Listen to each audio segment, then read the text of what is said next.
मी ठरवलं होतं आमचं नातं खोट्याच्या पायावर उभं करायचं नाही.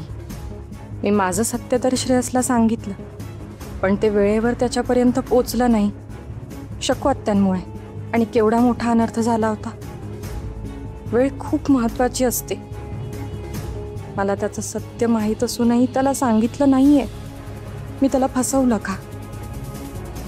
श्रेयस दयानंद काका आणि शकुंतला आत्यांचा मुलगा आहे ही गोष्ट मला आता खूप महिन्यांपासून माहिती आहे. पण इतके दिवस मी श्रेयसला काही सांगितलं तर तो माझं ऐकून घेणार नाही या विचारांमध्ये मी ती गोष्ट त्याला कधी सांगितली नाही.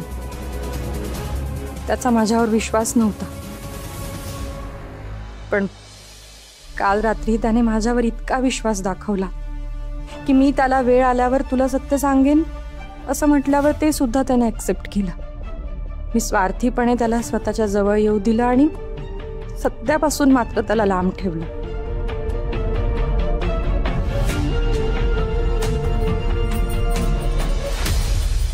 Good morning.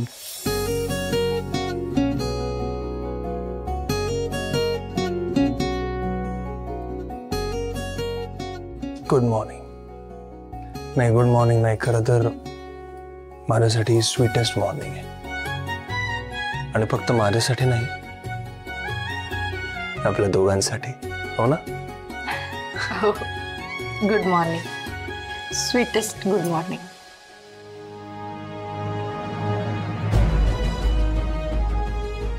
काय झालं? तुझ्या डोळ्यात पाणी?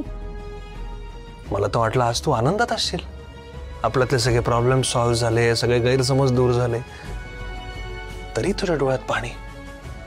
आणि सांगायचं नाही हे आनंद अश्रू आहेत म्हणून, कारण मला कळतंय तुझ्या मनात काहीतरी सलतंय. काय झालंय? नाही, काहीच नाही झालंय. खरंच काही नाही. ते मागच्या सगळ्या कडूगोड आठवणी अशा डोळ्यासमोरून पटकन झरकन गेल्या ना, म्हणून असं झालं. आता कडू बिडू काही नसणार आहे. सगळं गोड असणार. आता याच नोटवर तुझ्यासाठी एक स्पेशल चहा करून आणतो मी. नाही नको, आता नको. आधीच उठायला मला उशीर झालाय. खाली सगळे उठले असतील, माझी वाट बघत असतील आणि घरातली सगळी कामं राहिलीत. पटकन निघायला हवं.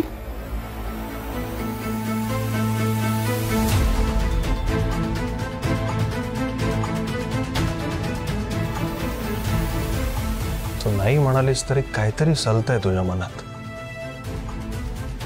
काहीतरी नक्कीच आहे.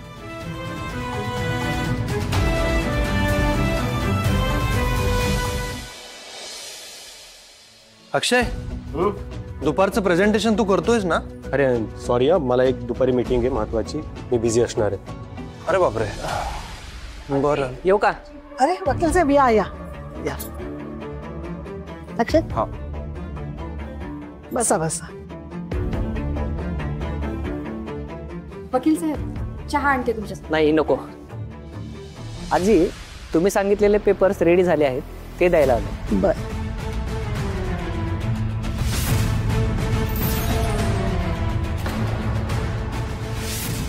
तुम्ही सांगितल्याप्रमाणे तुमची सर्व प्रॉपर्टी तुमच्या नातवाच्या नावावर करण्याचे हे पेपर्स हे रेडी आहेत. हे घ्या. सगळी प्रॉपर्टी कोणाच्या नावावर करणार आहे ते तरी बघू दे.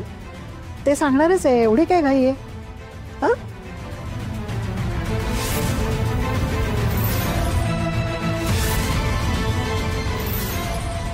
तू ह्यात पडू नकोस.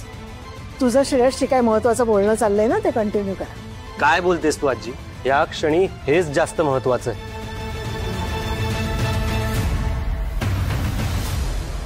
घरात दोन नातू असताना, दोघांचा समान हक्क प्रॉपर्टीवर असताना तू कुणाच्या तरी एकाच्या नावावर प्रॉपर्टी करते.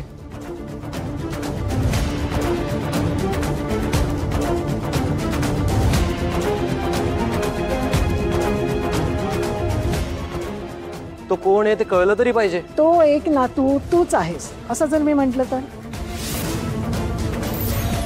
आजी प्लीज, मला तुझा हाच ॲटिट्यूड आवडत नाहीये.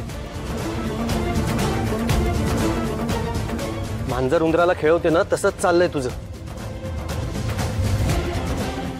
आधी तरी मला वाटलं तू हे सगळं रागाच्या भरात करते, पण तू खरंच करते हे सगळं?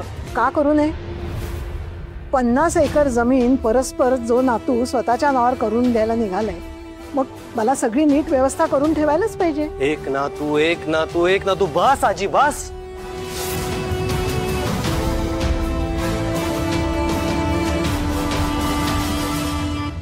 खरं काय आहे ना ते मी सांगतो. हो खरंय, ती जमीन मी आणि श्रावणीने माझ्या नावावर करण्याचा प्रयत्न केलाय.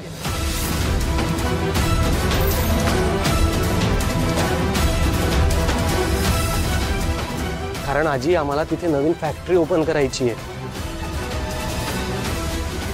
त्यासाठी 100 सरकारी परवानग्या लागतात, कितीतरी लोकांच्या सिग्नेचर लागतात. आजी अगं जमीन माझ्या नावावर असेल तर मला पटापट निर्णय घेता येतील, सगळी प्रोसिजर लवकर लवकर होईल. केवळ तोच विचार करून ती जमीन मी माझ्या नावावर करण्याचं ठरवलं. काय वाईट केलं?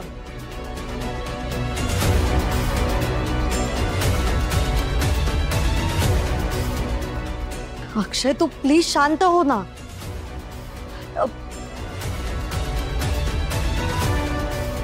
आणि आजी त्या जमिनीवर माझा हक्क नाहीये. आजी ऐक ना, मी काय म्हणतोय त्याचं बरोबर आहे. त्याला जमीन हवी आहे ना, काही फॅक्टरी सुरू करायची आहे त्याला, तर जमीन देऊन टाक ना त्याला, एवढं काय त्यात.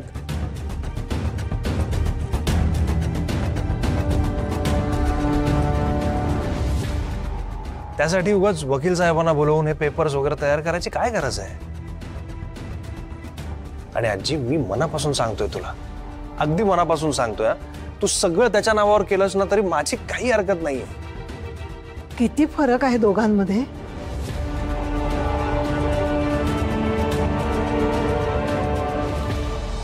वा श्रेयस, चांगुलपणाचं छान नाटक करतोय तू आजी समोर. तू मोठा दयावान, माझ्यावर उपकार करणार आहेस. अरे तू घातलेलं भीक मी लाचार होऊन गेल असं वाटतंय का तुला? शक्य नाही.